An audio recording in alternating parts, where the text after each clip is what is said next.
I'm just setting up the YouTube stream right now. Do you want me to watch that too? Yeah, David, if you could keep an eye on the YouTube comments, because I'm not going to be looking at that. Yeah, you can turn them off too, but it's okay. We'll leave it on. Okay, let's see. YouTube. That's not that channel.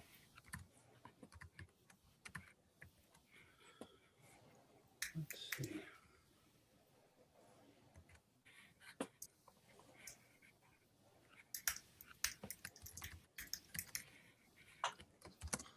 There we go.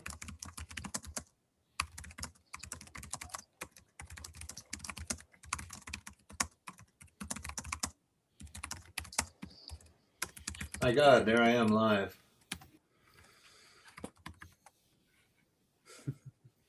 Gonna keep the volume off so we don't get echo. All right, I'm able to watch. Perfect. Perfect. Yeah, I'm just waiting on Joey to show up. He's trying to get in.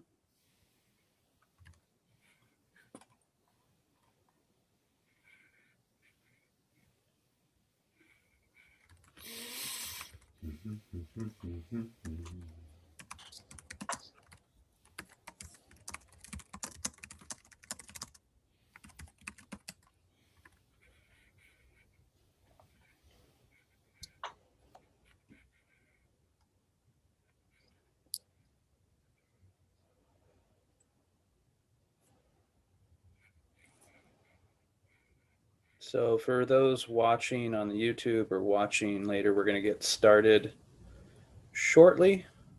There we go.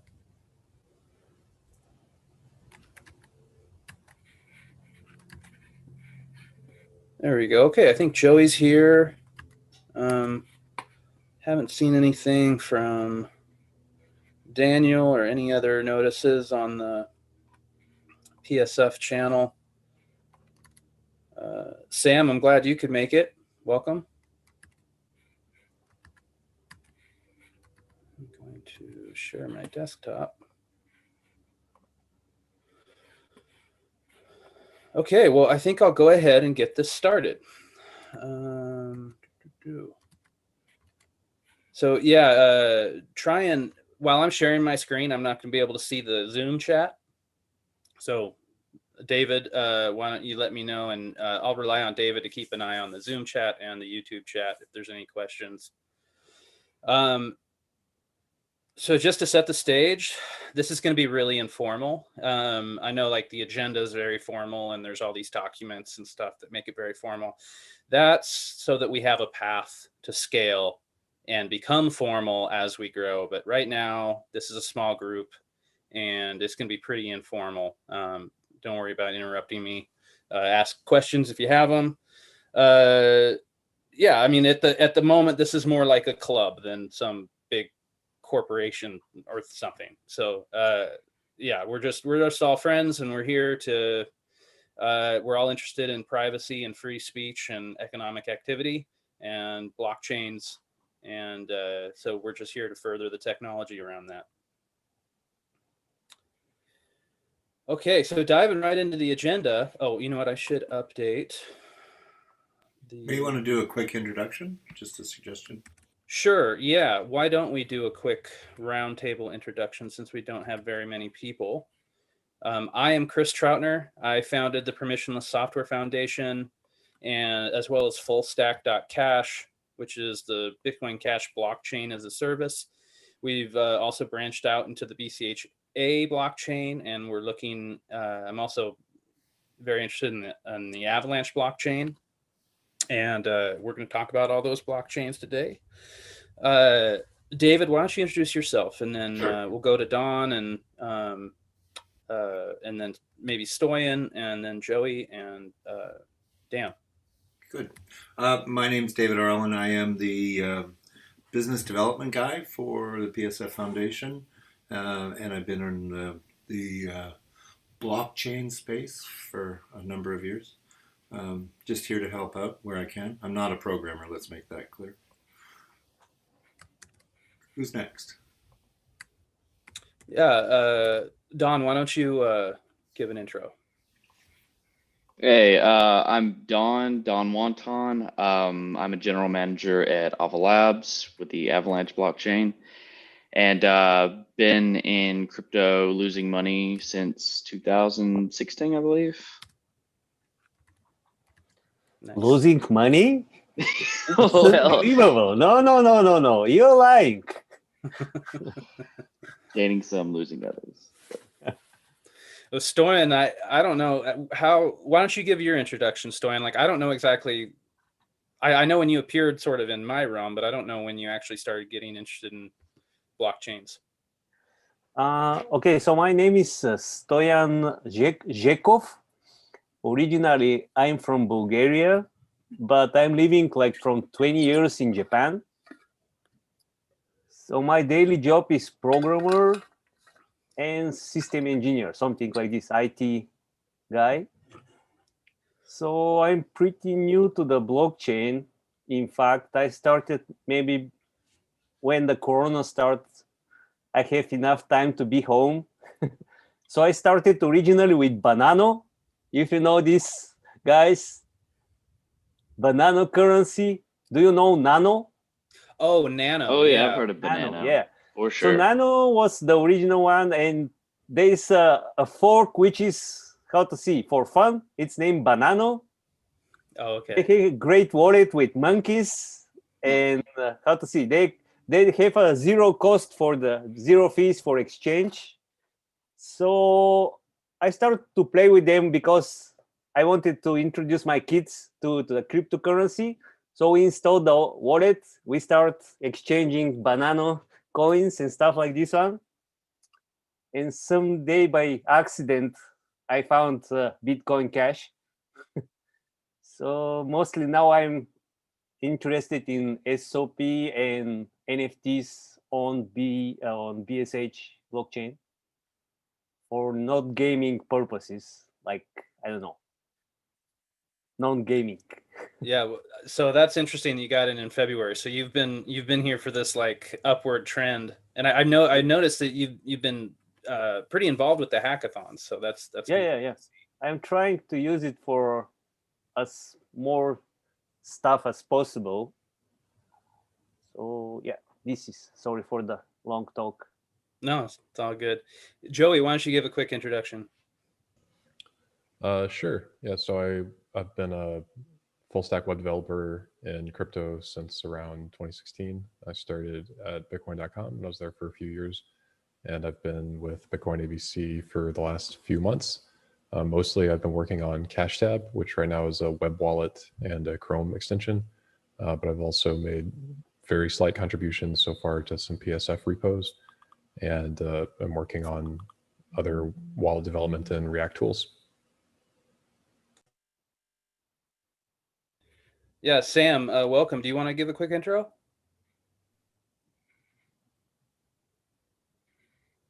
Can't hear you.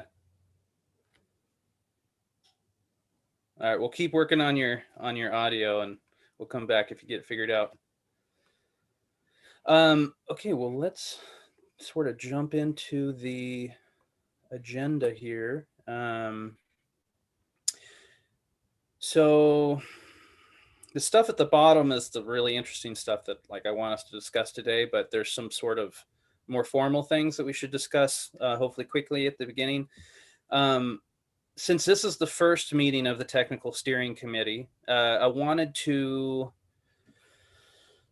better bring up just so I want to talk about some of the things quickly that is in the blog. So if you go to psfoundation.cash/blog, you can read about these things that I'm going to very quickly touch on. This sort of, so the Permissionless Software Foundation's been around for over a year. We might actually be pushing 2 years, and we've already gone through at least two significant changes in governance as we grow and as we sort of are finding, for lack of a better term, product market fit. And so this latest iteration on governance, was kicked off by this article that I wrote called Healthy Bitcoin, which is a play on the article by McKeel Rogers on healthy open source.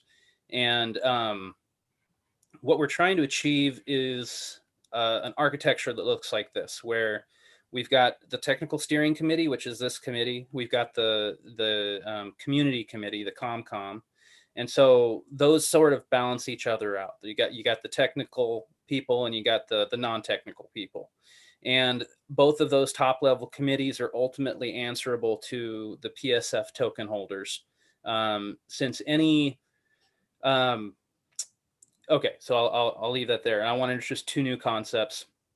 Another big source of inspiration with this is the Working in Public by Nadia Ekbal. This is a fairly recent book that was published a few months ago, but Nadia has been a researcher studying open source culture for more than a decade, I think.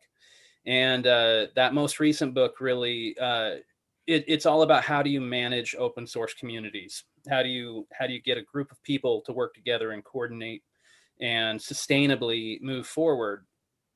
And one of the really important takeaways from that book is this concept of intrinsic versus extrinsic motivation.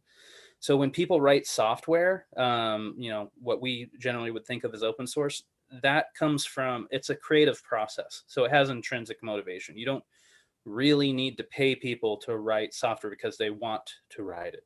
What you need to pay people for is when you need extrinsic motivation, like writing unit tests and quality assurance and all the tedious stuff that people don't have an intrinsic motivation to do.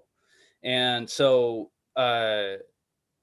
as we move forward and as we build infrastructure on top of blockchains, we need to ensure that there's high quality and tests and all those tedious things get done.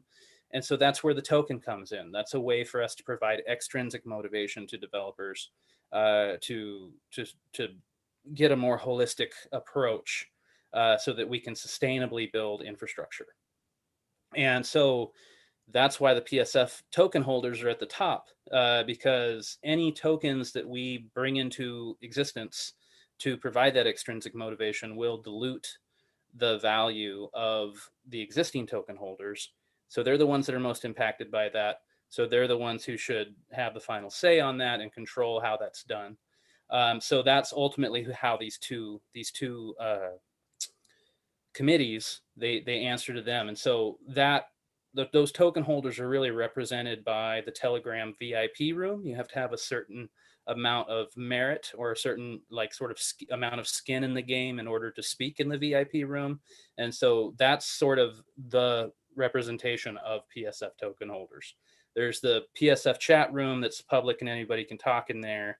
But it's that VIP room that's really the voice of the stakeholders. And so these two committees, they'll spin off work groups to actually get the work done. And so I'm hoping that a result of this meeting today will be the creation of at least one of these work groups and maybe setting the stage for additional work groups. Does that make sense to everybody? Is there any questions on that? Okay. Cool. So real quickly, let me just touch on a few of these other blog posts. So that was this Healthy Bitcoin one. There's also this roadmap, which is a work in progress. This isn't set in stone, but this is largely going to drive the efforts of this committee and sort of where we go. And I won't go over this because the article's there, but I'd love to see further discussion on this. And really that leftmost column, the core, is really where the permissionless software foundation is concerned. And the idea behind the permissionless software foundation is that that code on the left, BCH API, BCH JS, and Gatsby IPFS web wallet, that's part of that cache stack. And I go into more detail on the cache stack in another blog post there. And what to summarize it, it's a stack of software, it's infrastructure that any business can use to build on top of any blockchain. It's right now it's focused on BCH and BCHA. We hope to bring Avalanche into that, and even BSV if developers from that chain want to participate. But it certainly could apply to them. And what we're trying to do is create a common core of infrastructure to go from a blockchain to a phone app or a web app, and provide like common libraries that we can all use and we can all collaborate and we all have incentive to maintain. So fullstack.cash would be one entity, BCHA or ABC, Bitcoin ABC would be one entity contributing to this. Hopefully Avalanche Labs would be one entity contributing to this core thing. And we may all have our own forks, but the idea is to provide this valuable stack that all these different corporate entities or business entities really have incentive to contribute to and maintain. And that's sort of the bedrock foundation that will lead to everything else on the roadmap. And it's really the people who are participating are the people who will get to drive the roadmap. Let's see. Yeah, and then this latest article on the cross-chain SLP, we'll get to that. That's the checklist. Okay, so with that, let me go into this liberal contribution policy. This is again borrowed from the Node.js Foundation, and this is very different than most software companies would approach. Well, I'll just summarize it. It's here if you want to read it, but the idea behind the liberal contribution policy is that if someone submits a pull request to change code, it will land by default after 36 to 72 hours if no one essentially takes steps to prevent it from landing. So this is the opposite of how it's typically done, where nothing gets in unless it's like gone through a rigorous process of code review. So that process of code review still needs to take place, but the idea is to not create bottlenecks. The idea is to, if people don't participate, that shouldn't block other people from participating. And that's really, I think, the core idea behind this liberal contribution policy. It's also possible because Git makes it really easy to roll back changes and mistakes. And, this may not be basically my approach to this is, and I think a lot of people like me who are developer and engineering managers, they're really uncomfortable at first with this idea, but the thesis that Mikhail Rogers, who is the one who I'm sort of inspired by, he used this to grow the Node.js Foundation from like 3 contributors to over 300 contributors. And it's largely like what we know today as the Node.js JavaScript, language is a direct result of this policy and its success. So we could definitely do worse than follow it and be inspired by it. So again, it's a conversation going forward. I just want to let everybody know, like, this is the idea going forward. So what the liberal contribution policy does is it puts more of an onus on people to be more proactive. And I'm certainly going to be more proactive with doing code reviews. And so anyways, that's the basic gist. Has anybody got any feedback on that before I move on?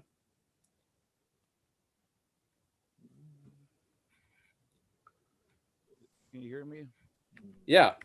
Yes. Oh, Sam. I'm Sam, by the way, again, from Chicago.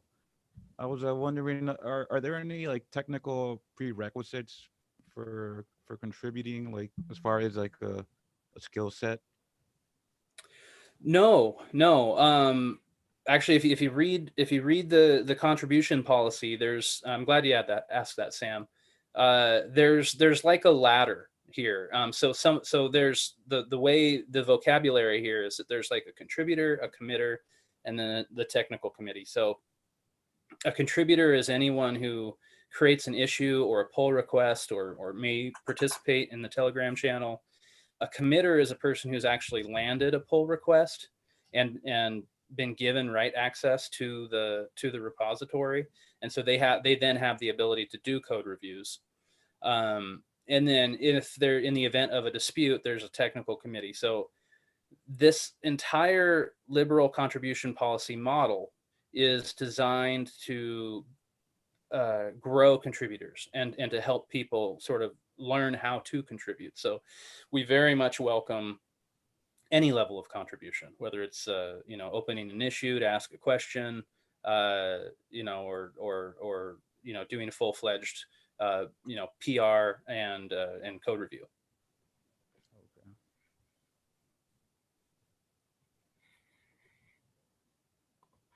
Good question. Thank you. Okay, so I already just kind of touched on this roadmap. So the idea behind the roadmap here for the Permissionless Software Foundation is like, we're focused on helping individuals protect their privacy and their right to free speech and engage in economic action. So it's very much focused on individuals and individual action. And then the software and the technology is sort of secondary. It's the means by which we achieve these high level goals.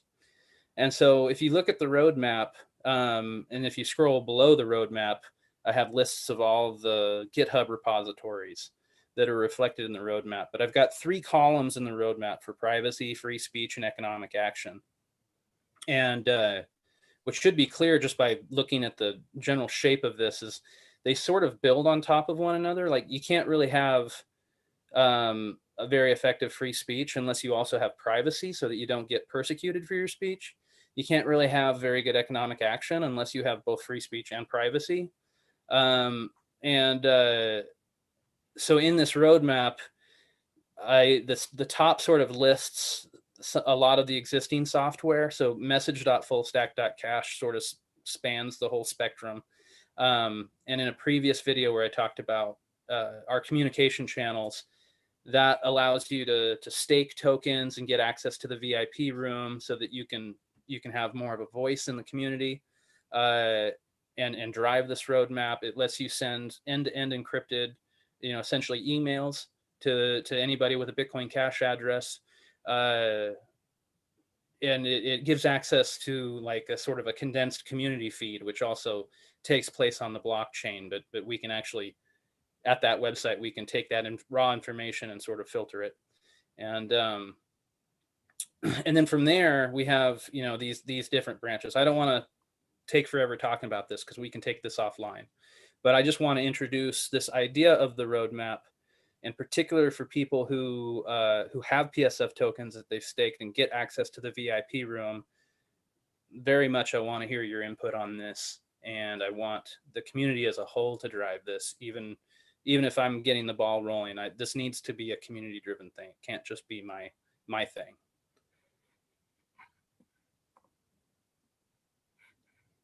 Okay, so that's the roadmap. Interrupt me if anybody has questions, but otherwise I'm gonna move on to the next item. So fullstack.cache, I think most people here are familiar with it, but for people who aren't, fullstack.cache is a website that I run with a couple other people, and it's based on this idea of the cache stack for going from blockchain to phone app. And it's a blockchain as a service. It's a subscription service. So it's a REST API that you would pay a monthly subscription to so that the apps that you build can just quickly and easily access the blockchain and all the support information around that. However, it is not a walled garden. If people want to replicate this infrastructure on their own, that is encouraged. There's tools to rapidly do that. This is sort of the flagship product for the PSF right now. When people pay a subscription to fullstack.cache, that subscription goes to burn tokens, and so the Bitcoin Cash goes into the token liquidity app. The tokens get burnt and take out of existence, so the BCH balance in the token liquidity app goes up, the token balance goes down.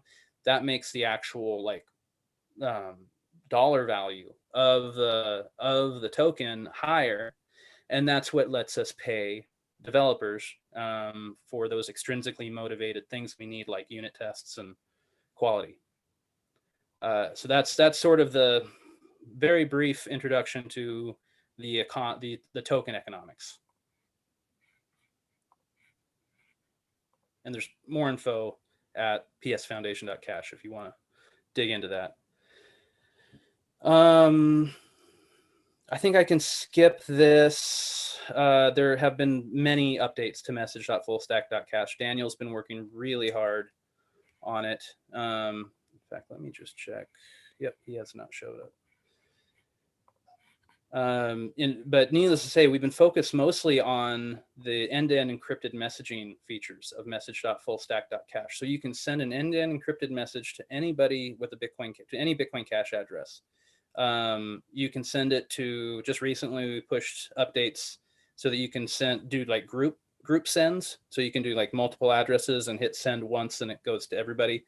You can reply and you can forward. So we've got the basic email functionality in there. The next big thing that we're going to work on is an address book, so that we're not just dealing with Bitcoin Cash addresses, which is, really hard. It'll be much more like human readable. And then uncensorable publishing, I do want to, hopefully that website's back up. No, it's up. I was pushing an update and I broke something. So unfortunately, I'll cover that at a different point. But the uncensorable publishing will have a series of videos. And what it is, in fact, a better example, since that's not up, is wallet.fullstack.cache. So this is an example of a web app that you can build with fullstack.cache. But in terms of uncensorable publishing, I want to draw attention to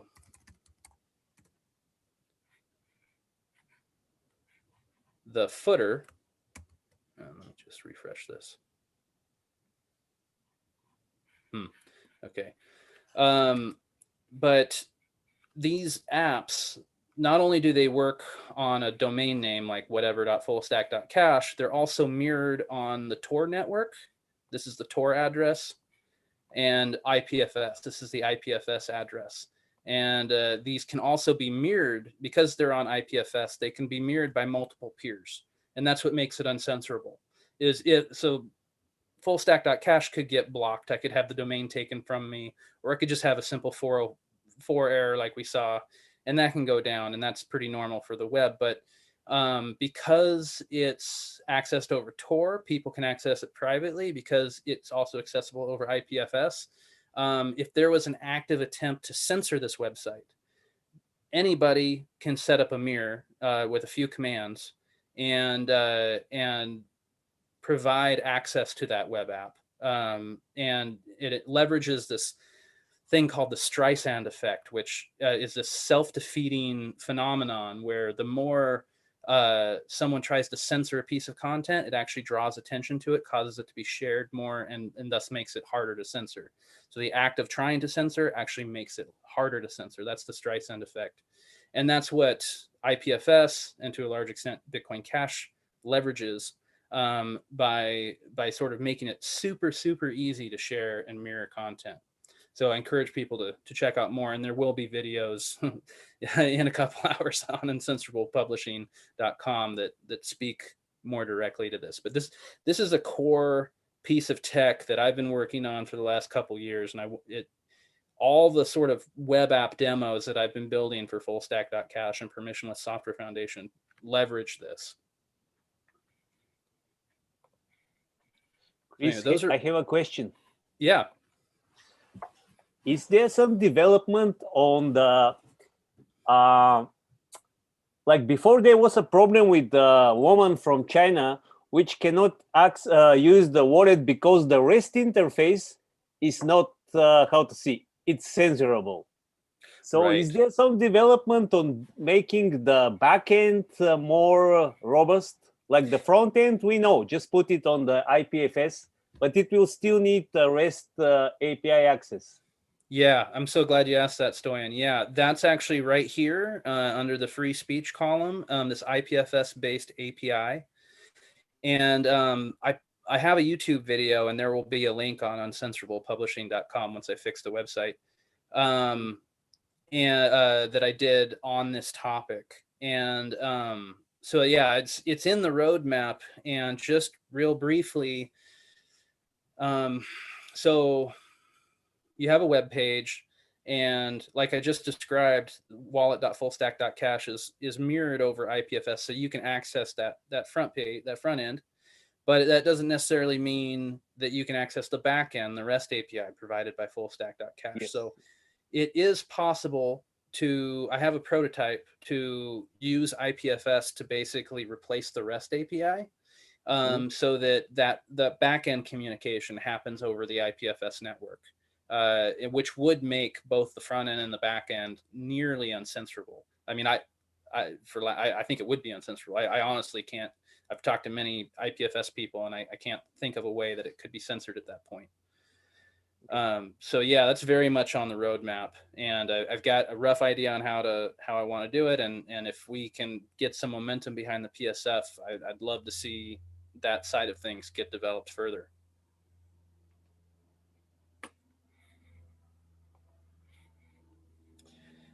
Okay, so that's sort of the stuff I really needed to cover. I think this next phase of the meeting is going to be more of a roundtable discussion. So one of the first I talked about. Sorry, I'm looking. Talked about this governance structure, and spinning off work groups. And one of the first work groups that I'd like to see us spin off is like an SLP work group, Simple Ledger Protocol. I think everybody in this meeting is familiar with that protocol, and it's because it's so simple, it's really easy to port it to different blockchains. And from my research, I'm pretty sure there will be no issue getting the SLP protocol to run on the BCHA blockchain. It already does. Get it to run on the Avalanche blockchain, and it could even run on BSV, although I haven't seen any interest from that camp in doing it. But technically, it should be possible. And I'd like to. So SLP is a really good candidate for something for the PSF to manage, because it is so flexible and cross blockchain. And the motivation here for me is that as a business trying to build on a blockchain for the last few years, and a developer advocate who's talked to developers at other companies trying to build on blockchains, there's this notion of platform risk. And platform risk is really well studied because it applies to platforms like Facebook and YouTube and Twitter. And we're all familiar with getting deplatformed. And that is the risk that platforms provide, is that if you use a platform because it has that network effect, the risk you're taking on is that you could get deplatformed. And so the advantage of using a blockchain is that, you can't get deplatformed from a blockchain. However, you do get lock-in. Like if you choose a blockchain and you're stuck on that blockchain, and you can't, it's a very painful and expensive process to try and move off of that blockchain. And so SLP tokens provide this sort of middleware that could potentially, if this was developed, allow a business to move, not painlessly, but much more than today, move from one blockchain to another. If one blockchain, say, develops better features, or another blockchain gets taken down, say there's like a huge, like inflation bug or something like that, which is a real possibility, even if it's not common. And so I'm personally attracted to this idea that SLP tokens could move around blockchains, and that we could develop a protocol, or that we have a protocol that is equally applicable to several blockchains.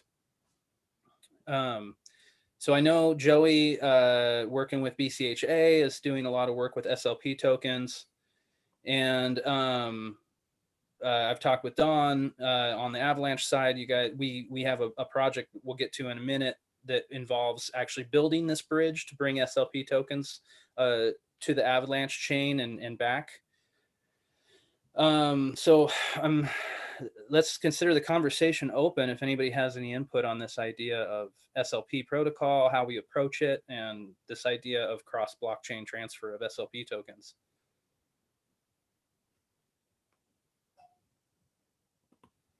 Yeah, does any like I was trying to figure out like what exactly Avalanche does. I as a I really couldn't like grasp the idea. It's complex. I seen a talk with was it Cardona, and he was talking about virtual machines. Yeah, it seemed really crazy. I was Yeah. Well, Don, do you, since you're kind of representing them, do you, I think I could give a pretty good pitch or brief explanation, but I feel like I should let you get the first try if you want. Right. I can give it a go. Um, so it's kind of, you always hear everyone like shilling their like preferred platform, always talking about like TPS and like finality and all that. So I'll try to avoid that. But like the main innovation in Avalanche, like in my opinion, is the fact that it's like leaderless. So you had like the classical consensus, which is like a consortium group, and then you had Nakamoto, which like a lottery type system, and then the leaders pick based off the resources that they have. And so this one's leaderless and based off of just subsampling, like random peers, and then it'll go to like the side that is most voted on. But as far as the virtual machines, Polkadot's really having its run right now with like its Polka chains, which all have like a shared security model, which kind of limits it to like roughly, hopefully, 100 chains in the future. But Avalanche doesn't share like the same security model between all these subnets. It actually allows like the flexibility of really doing whatever you want, whatever virtual machine you want, and you like incentivizing your validators however you want, be it like proof of work, proof of stake, or if you want to do something like Nano again, just maybe not incentivized at all. But it keeps you from having to put in a lot of resources, I guess, like you would with Polkadot, and creating a new network or sidechain or subnet, whatever you want to call it.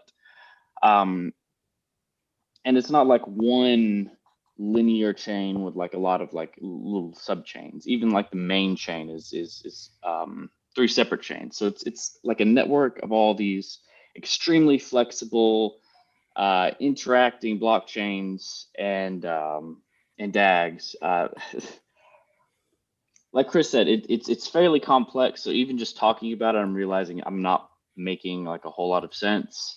But well, let me see if I can take a step back, because I like what you said, but you kind of have to have one of the fundamental things you got to understand about Avalanche and how it's different from all other blockchains is that it's a blockchain of blockchains. So in Bitcoin, we have the blockchain.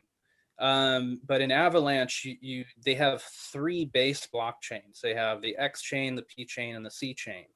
And so the X chain is the most that's like Bitcoin. It has the base asset, which is AVX, and it has tokens, and you move them back and forth, and it has a ledger, and it works basically just like Bitcoin or Bitcoin Cash. But then there's the P chain, which is the protocol chain, and platform then chain. the platform chain, and then the C chain, which is the contract chain. So it's the C chain that's more like Ethereum, right? Mm-hmm. And so they have so I mean I've talked to a lot of the devs there at Ava Labs, and the meme they like is the Borg, like we shall assimilate everything, because they have that they can basically, you can take a smart contract from the Ethereum and just port it right over to Avalanche. And because the X chain works very similar to Bitcoin, you can do pretty much, and it's UTXO based like Bitcoin is, you can do all basically the same functionality that Bitcoin has. So it's really, so that's like I think the biggest thing that people have to like understand to wrap their head around Avalanche. And then what you said, Don, sort of builds on top of that, is the platform chain lets people build their own custom blockchain on top of the Avalanche blockchain. And so you can have a super custom blockchains that like we've never seen before and don't exist. So like, for instance, I think I've heard Emin give examples of like real estate and banks, like they might form a private blockchain between a consortium of banks that's heavily permissioned and like is nothing like that anybody from the Bitcoin space would want to engage in, but they need to because they have specific needs for their regulated industry. So it's really flexible, but as a result of its flexibility, it's also incredibly complex. And so that's the hardest part with wrapping your head around that. I don't know, Don, did I do justice? Oh no, you did really good. And you hit on the because like you're talking about the maybe like a more private chain. Like I was talking first about, like building new things, but you hit really good on like the C chain, just the ability. So like the C chain is just a straight rip of Ethereum's, EVM. It even uses it, I mean, it uses everything's the same, really. Even the address format, the contract. So you can use things like Truffle and Remix on it. You can go in and, point MetaMask or anything that lets you do RPCs. And so it not only is it just a straight rip, but the interesting thing to me, at least, is that it's still denominated in AVAX, and it's just a simple swap back and forth. So you can take the tech from really any chain that you wanted to and use AVAX as like the main, source of value. So if you wanted to go and look at BSV tech, for example. I like BSV, it's got its things, but it's got some really nice wallets and some just general tech. So you could go in there and, make a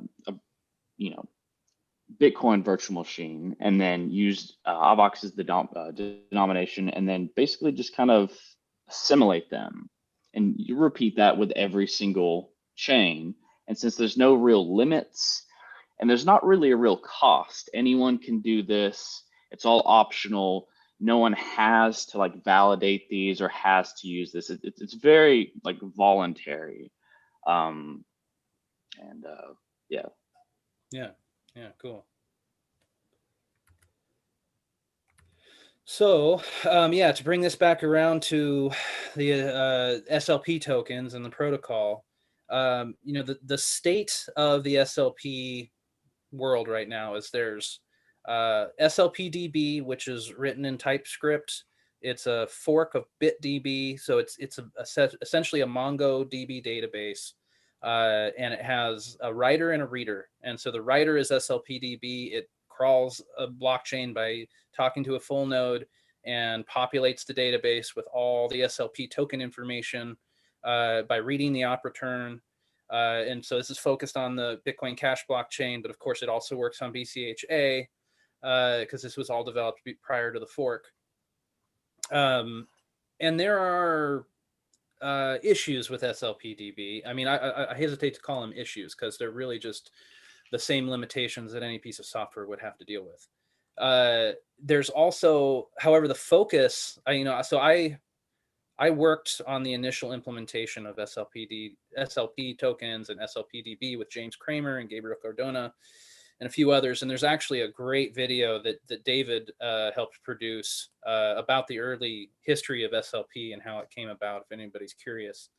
I think the emphasis in the BCH blockchain has been put more now on the BCHD node, full node, which has SLP indexing built into it. And one of the big features that with that new and sort of incarnation of the SLP protocol or implementation is that the BCHD full node prevents people from burning tokens, which is this constant, because SLP tokens are not miner validated, it's possible to sort of screw up the protocol, and the default action when that happens is that the tokens are burned and they just go away, they evaporate. And that's a really undesirable thing about SLP tokens that it's sort of the trade-off, because they're so simple. And because they're so simple, we can translate them to other blockchains, but this is the trade-off. And so BCHD with this new SLP indexer is pretty sweet because it will actually prevent you from burning tokens. It'll like sort of check your work, and it will refuse to broadcast the transaction if it's malformed and would potentially burn tokens. So that's pretty interesting. So in order to completely bring SLP tokens to a blockchain, you would need some type of indexer. So BCH has BCHD and SLPDB. BCHA has SLPDB. Avalanche does not have an indexer. However, they have their own native token. And so I guess that might be a good segue into this project that Dawn and Ava Labs are going to be sponsoring. We're looking for a developer, and one of the first work groups I'm hoping to spin off would be focused on this idea of building a bridge between all three chains, BCH, BCHA, and AVAX. And on the AVAX side, we're not going to worry about doing an indexer, at least at this point. We're just going to we'll burn the tokens on one of the other blockchains and then have them reappear as an Avalanche native token, and then reverse that process. But Joey, I'm wondering if you want to hop in here. Do you have any insight into sort of what challenges are you facing in terms of the SLP protocol on the BCHA chain? What obstacles do you see, in the near and distant future? Really just resources, testing resources. In the immediate future, it's just going to be rolling out software that fully utilizes the tools that are already there. For example, CashTab, the wallet, doesn't even do a lot of basic things like minting tokens and things that PSF backends would support. So in the short-term future, I still have some catching up to do. Longer term, though, it really takes just lots of devs who are always paying attention to stuff like this. Things like unit tests, things like, as new features are added, making sure it's not breaking anything. But like everybody in crypto, right? Like there's just so much to do that it's hard to say what's the immediate most important thing. I think really just reliability is number one that I'm looking for right now. And so far stuff's been up, stuff's been working, so I don't have any complaints. Yeah, that reliability. Thank you for using that word, because that is the watchword. So James Kramer just released version 1.0.0 of SLPDB. And really the only, I don't know if you were aware of that, Joey. The big change that he's made in this first official release is that SLPDB has been struggling with NFT tokens. It wasn't optimized for it. They didn't really get much traction while it was being developed. And now a lot of companies have been interested in NFTs, and a lot more NFTs have been getting generated. And SLPDB, all the SLP, like every SLPDB instance in the world, has been struggling with this because it for some reason, when you create NFTs, it requires significantly more memory than normal tokens. And so in terms of reliability, I'm excited. I haven't tried out the new version yet, and to see how it performs relative to the older version with NFTs. So just food for thought. I don't think there's anything actionable today, but one of the first work groups I'd love to see spun off is just a work group to focus on the SLP protocol. And in terms of, as far as the Permissionless Software Foundation is concerned, as a consortium representing several businesses in the blockchain space, like sort of just driving the evolution of that protocol, and that reliability is first and foremost. One of the issues, or I need to stop using that word, one of the trade-offs with SLPDB is it uses MongoDB, which is really slow and has a really large footprint. So something like RocksDB or LevelDB would probably be a better choice. It would make it much faster and much more performant. And so one of the things I would love to see down the road, if we had the resources and interest, would be a rewriting of the SLPDB indexer, just to make it faster and more reliable. I mean, it's great what we have right now. I mean, James is a genius and an amazing person, and I'm so grateful that he's given us such a wonderful piece of technology like SLPDB. But he's sort of, his focus is more on the BCHD and moving forward with that, which does not translate well, like that approach to integrating it into a full node. That doesn't really translate very well across blockchains, and so just putting the food for thought out there to anybody who's interested. Would love to start like a consortium or work group to just sort of focus on the state of SLP and where it goes. Okay, so the next item for roundtable discussion is this relationship between the community committee and the technical steering committee. I kind of described that, so I don't know if we need to have a lot of discussion about it, but if anybody has any thoughts on that topic, I'm all ears. In particular, one of the things that we're going to have to explore as a group is this tension between the community committee, the technical committee, and the token holders. And it remains to be seen sort of how that relationship will evolve. The idea behind the community committee is that it's supposed to set the culture and direction and be more of a formal voice. So right now there's not very many people in the VIP room, so it's very easy to track those conversations. But if we're successful, there will be more people and more voices, and it will get noisier.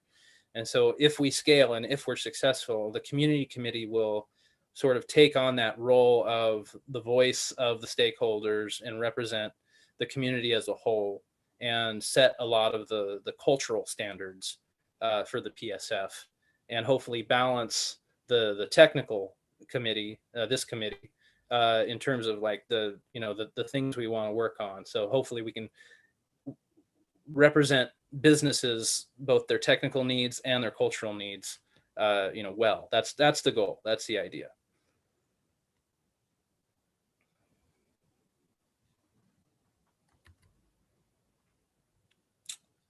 What Okay. exactly are the tensions there? Like there is a tensions between what is the points which on which these two groups disagree? Well, I don't know if it's, I might have, that might not have been the best way to describe it. I don't know if there is like any conflict. They're certainly designed to work together. So tension is not conflict, right? It's just right. Okay. Right. Yeah. And again, like I'm getting all of my inspiration from the Node.js Foundation. This is how they do it. They have a community committee and a technical committee. The technical committee sort of drives, the new versions and all the features that go into Node.js, and the community committee is more involved with like hackathons and just interfacing with businesses and just all the other non-technical things that are involved with a successful project. I don't think there needs to be like any existing tension yet. Just like looking back at the past, 5-6 years of Bitcoin, we can definitely assume that there's going to be some tension between what, the community voices and like the development, because that seems to be like the main tension point every single time. Mm-hmm. Yeah, that's a good point. I mean, we've definitely seen that play out time and time again. Sure, and it seems to be a logical, or I come to a logical conclusion with it because developers are engineers or scientists, and so they have a way of talking about the technology that is really constructive, but it is not the same as the bystanders or the people that are the users per se. So that's really the tension. It's just because they come from different worlds. It's like they're speaking different languages, and that needs to be explored so that there's a bridge between those two groups. And I think that's what Chris is talking about.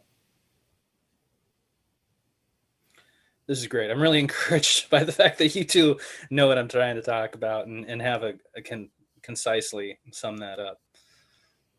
Yeah, Don has been involved in the tension and exploring how to express the views and the needs of the developers and putting it into layman's terms. Because I really appreciate developers because without them we wouldn't have anything. But they are a different animal than the rest of the world, and no offense intended at all.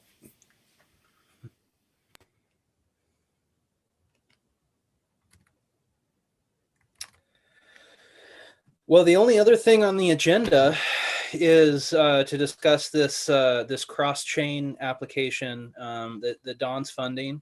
We're in the process. I've done a blog post with the specification and a roadmap for this project.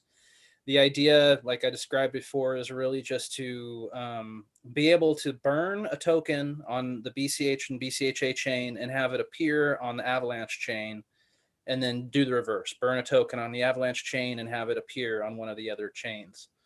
And we've got a good foundation of technology with the token liquidity app that the PSF uses to maintain liquidity between its token and the BCH chain. That'll be sort of the prototype that's used. And so really all that we have to figure out is this minting and burning of tokens on both sides, and then modifying the token liquidity app to do those things. One drawback of this process is it is neither trustless. What was the other? It's not trustless, and it's not an atomic swap. So maybe we can build up to those someday, but right now there's no option for transferring a token across blockchains, and this will at least open the door to that, and then improvements can be made from there. So I'm in the process of talking to developers who are interested in this. I encourage people to reach out to me on Telegram if they're interested. And it's only paying $200. It's a $200 a week stipend, and we're hoping to get 20 hours a week out of that, which is very, very low by American standards. But I've been told by multiple people in Eastern Europe and South America that that's a pretty good income. And Don's agreed to fund it for 3 months, and we'll see where it goes from there. I'm hoping the project will only take 2. I think we've done a good job of sort of making a limited scope for this project, and I'm really excited because it'll just it's something that's never been done before, and I think it provides a good path for businesses to de-risk, bringing their business to blockchains in general.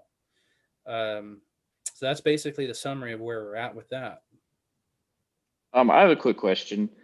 It might just be, my lack of technical knowledge. I'm undoubtedly the least technical person here. But the language of like burn and then, minting, because most bridges have some sort of complex way of, locking a token. So this sounds like it's actually a burning and then like a reminting. So is this what's currently, in the works between different blockchains, only something that can work with like variable capped assets? Yeah, it would be a variable capped asset type of scenario. So yeah, minting is bringing a new token into existence. Burning is the opposite of that, taking it out of existence.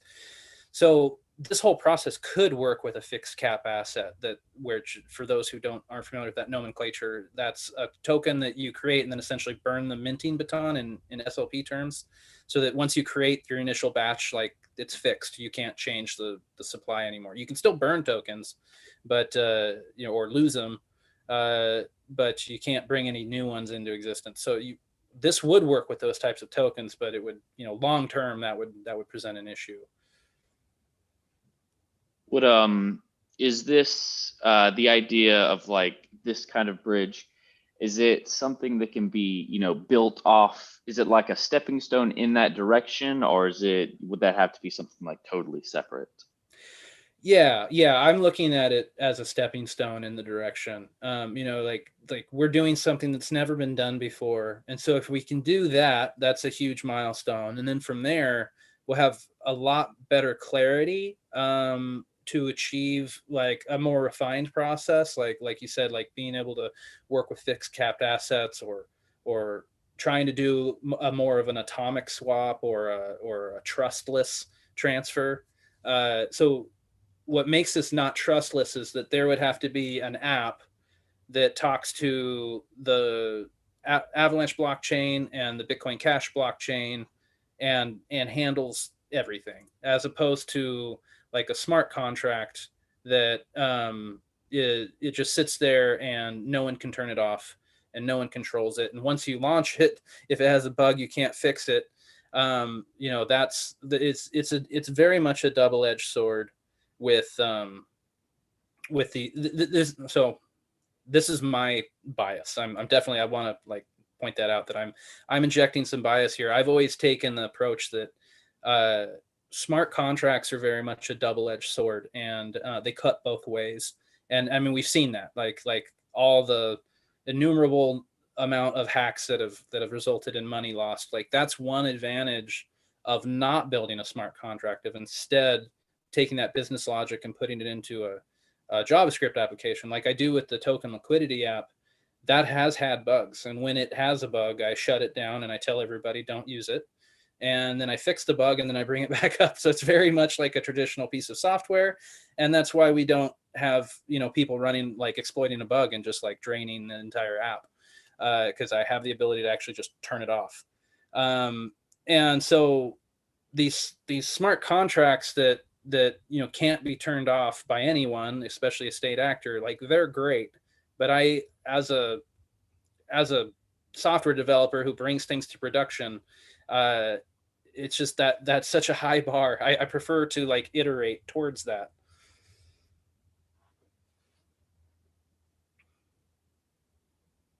But yeah, that's the idea.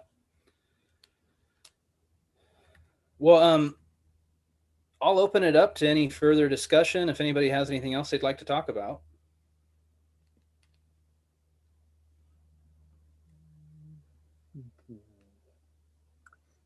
There was some interesting article from Poker, I think, about this exactly same topic, like minting button locked in some kind of cash script contract.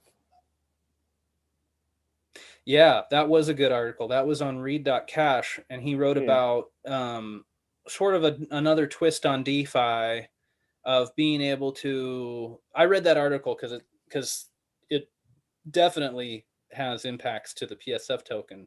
I would like the minting of. Ideally, I would love to have the minting baton for creating PSF tokens held by a multi-signature wallet, so that no one person can mint new tokens. And that's not the situation. However, we mitigate that issue because the PSF token is not particularly important. If there was a hack, like let's say, the private key got lost or stolen or whatever, it doesn't matter. Like we would just create a new token, airdrop it to all the existing token holders, and change all the software to use the new token, and problem fixed. So that's how we mitigate that issue. But it would be great if we had a smart contract on the chain that everybody could see, that nobody could tamper with, that you put Bitcoin Cash in and you get a token out. And I think this is one reason why I'm really excited about this token bridge, is if we could have our token transfer across blockchains, then we could essentially we could pick one of those chains to be our main chain, based on desirable features, to create, to be in charge of sort of this core minting and creation, and we could build rules around that, and then have that token represented on any of the chains. And so if we build this bridge, that would be another example of like a stepping stone, because then we wouldn't be limited to the features of any one blockchain. We could leverage the features of any of the blockchains. And I think just as a general approach, I think that's very attractive to businesses in general. Do you plan some PCF NFT tokens, like tokenizing these positions, like CEO, CTO, something, and you just distribute everything? So yeah, if somebody want to contact this PCF DAO manager, he don't need to know his address or something. Yeah, he just gets from the SLPDB the NFT token with this position, so it will give him back the address, so he can send funds there or something. Well, yeah, I mean, I'm glad you brought that up, Stoyan, because I'm still like, really inspired by your work at the last hackathon with NFT tokens and using that as sort of a decentralized registrar. That would work really well for this sort of thing. Like I don't know, I took on the title of head janitor. So we could have a head janitor NFT, and if I like get hit by a bus and somebody else needs to take on that role, they could just pass the NFT to them. And then Yeah, or if you want to change your wallet, you just send this token to another wallet and it will become your main one. So it's very interesting recent trend to tokenize the positions or everything.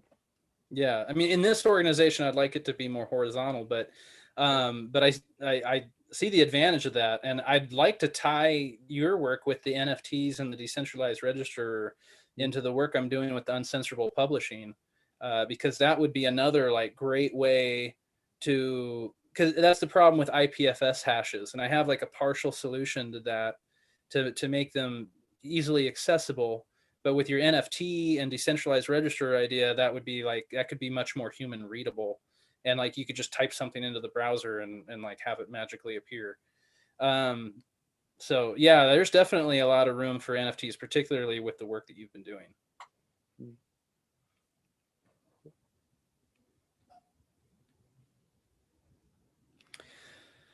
Okay, guys, well, it's been about an hour, so I'm going to go ahead and wrap this meeting up. This has been a great first meeting of the technical committee.